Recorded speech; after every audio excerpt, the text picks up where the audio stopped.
Hi everyone, let's paint something new. If you're new here, my name is Sally and I'm a mixed media artist in Australia. And if you're not new here, welcome back. Okay, so today I'm going to talk you through a new painting series that I've started, and I'm repurposing this canvas from a holiday commission. The sketch wasn't quite correct to me, so I ended up starting from scratch on another canvas. So I just coated this one with some gesso, and then I covered the whole thing with acrylic paint in a Payne's grey. And the painting that I did finish that went off to the client was so successful and they absolutely loved it. And it was one of my favorite holiday commissions to do. So I'm super grateful. But there was just something about the sketch on this one that just didn't quite work for me. So I thought I'm going to repurpose the canvas. And I really love how underpainting can alter the entire mood of a painting. So I was pretty stoked to work on this Payne's Grey paint. I've got some sketches here and I'm going to talk to you a bit about the ideas later on, but I picked a sketch that I wanted to try and I thought I'll go in with this creamy coloured pencil to sketch on top of the paint, and let's see how this goes, because I usually do neon underpaintings, especially if I'm working on paper, and sometimes I'll use a burnt sienna under my acrylic paintings on canvas, and I really need to get some neon acrylic shades so I can do some neon underpainting on my canvases. But the Payne's Grey, so close to black, but it's a super deep indigo, gives such a gorgeous built-in contrast that I knew this was the right decision for this painting. So I just wanted to show the sketching process because I think a lot of people think they can't paint or it's not comfortable to paint on top of such a dark underpainting, but you can sketch quite successfully using a light color pencil. If you've got a white color pencil, you can easily sketch with those. So yeah, don't be afraid to do a nice deep underpainting. And this is what the finished sketch looks like. So I'm pretty happy with this. And now we're going to go into painting, and I'm still using the Zorn palette. It's been my go-to for portraits since I discovered it. I haven't used anything since. And I'm just mixing the Payne's Grey with a white here. And even though it does appear black on its own, you can see how blue it actually is when you lighten it up.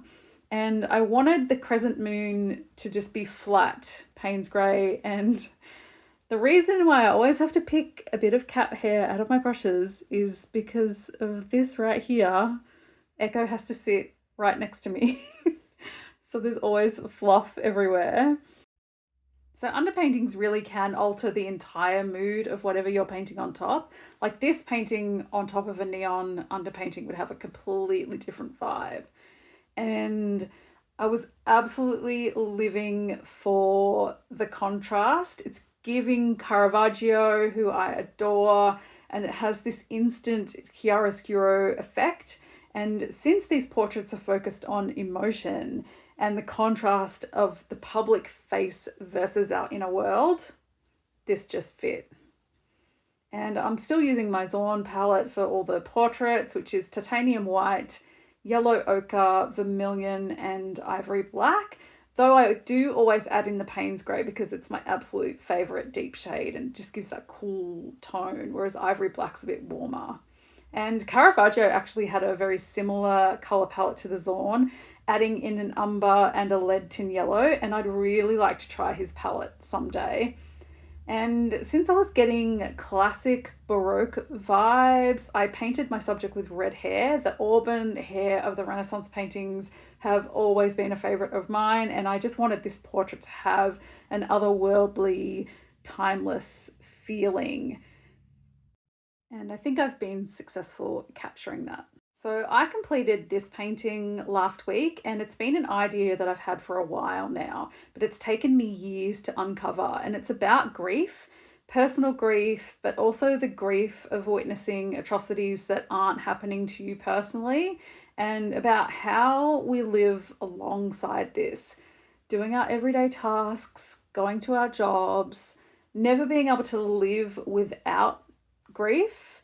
And if it's touched you personally, just know, like, that with time you just get better at managing it, but it's always there with you.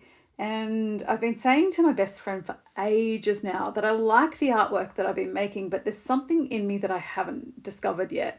And I haven't known how to describe this. I just know that I haven't quite made the art that I'm supposed to make. And if you're an artist watching this, please let me know if this resonates with you. I think also, as a mixed media artist who loves trying new things, just not you pastels, never you. And I'm also interested in lots of subjects. I've often struggled with what my signature style is. Is it a color palette, a theme? Is it just portraits? How do I just pick one thing when I'm interested in a million? And like I said, I've been happy with the things that I've been making, but I just knew that there was something else. And now I think I'm starting to find it. And I knew it with the first sketches that I did on this series. And it's super exciting for me now to be painting these. So when I look back at the things that I've made over the last couple of years, the portraits, the capturing of big emotions, the neon corpse paint, the colored tears, the Zorn palette. And if you watched my last sketchbook tour, I was doing lots of crescent moons as a framing device. It's all sort of coming together visually while matching a theme that I really want to explore that means a lot to me.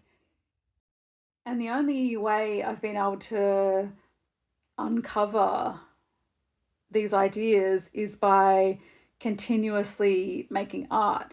So I just sort of want to say to anyone out there who's kind of resonating with this or feels the same way, that, like, it's frustrating, but don't give up. Like, just keep making whatever it is that you're interested in, just keep making things. And then it's almost like an archaeological dig, where it's like you just got to keep uncovering different things, different subjects, different palettes, and all of a sudden you'll hit this thing, this magic thing that's inside you that just feels like what you're supposed to be making. And I hope this doesn't sound too cringe, but like, this has been the experience for me, and I'm just so stoked that this all feels like what I'm supposed to be making. Like, this is the stuff that was inside my head that I couldn't get out properly.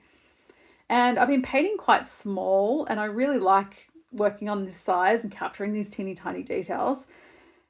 I haven't really felt like painting anything larger. Oh, it was here. I had this sort of strand of hair in the sketch that really worked in the sketch, but didn't work on the painting, I think, because like I was doing the hair down towards the bottom. So easy fix, just paint over that, and I'm much happier with having that one strand not going out to the side. That's the magic of painting. You can just go over the top if you don't like something. So yeah, when I was in art school, I only painted in oils and on huge canvases. So the way I'm painting now is very different to how I sort of started, but I can envision some of these paintings being a lot larger.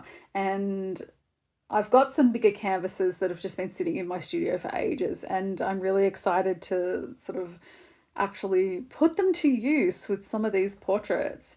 And I also want to incorporate some of the paint smearing techniques that I've been adding fairly regularly. So while I really do feel it will be a cohesive collection, there will be diversity, and you'll still recognize them to be from the same world. Now, this is part of an exciting final step. I'm going to add some gold leaf to the tears. And like I mentioned before, I've done like colored corpse paint in portraits, and I've done colored tears, but I really thought what would add something just magic to the final touch would be to do the tears in gold leaf. So I've just got a collection of like really cheap old brushes in my studio that I just used for glue purposes. So I just painted the leafing size on exactly where I wanted the tears to be. An eternity later. Not really. You only have to wait half an hour to an hour, but it feels like an eternity when you're really excited about your concept and your painting. So I don't even remember when I got this gold leaf. I've used it like twice. But it's definitely going to feature heavily in this series.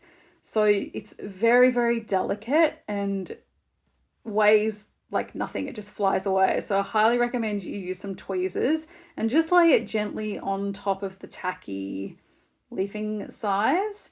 So you don't have to like press it down or push it into it, because it's going to stick to just exactly where you put the glue. And this is why you also want your painting to be absolutely completely 100% dry before you do this gold leaf final step. And then you're going to grab a really soft brush and just gently brush it away. And this is sort of pushing it very gently into the leafing size, so it's going to stick just in those areas, but it's also going to rub away the excess where the glue isn't. So it's a little bit fiddly and you're going to get gold leaf kind of floating around your workspace. So it is a little bit messy, but just be, yeah, very, very gentle and sort of mindful about where you're rubbing the brush, and don't put too much pressure on because it will just stick to exactly where you put the glue. So be very intentional with that. I just absolutely love what gold leaf brings to a finished piece. So I generally don't like explaining too much about what my art means. I believe that once you release it into the world, it's for other people to feel whatever they feel. And for this reason, I almost don't want to hear what people think it means as well. Of course, I love and value feedback, but I also want everyone to have their own independent reactions without being influenced by what it's supposed to mean. But yeah, it's essentially about personal grief, grief about the world, and I'm really, really excited about this and seeing what I make. And I hope you liked it too. Like this video if you liked this video, and consider subscribing to the channel for more art stuff. And thank you so, so much for watching. I'll see you next time. Bye.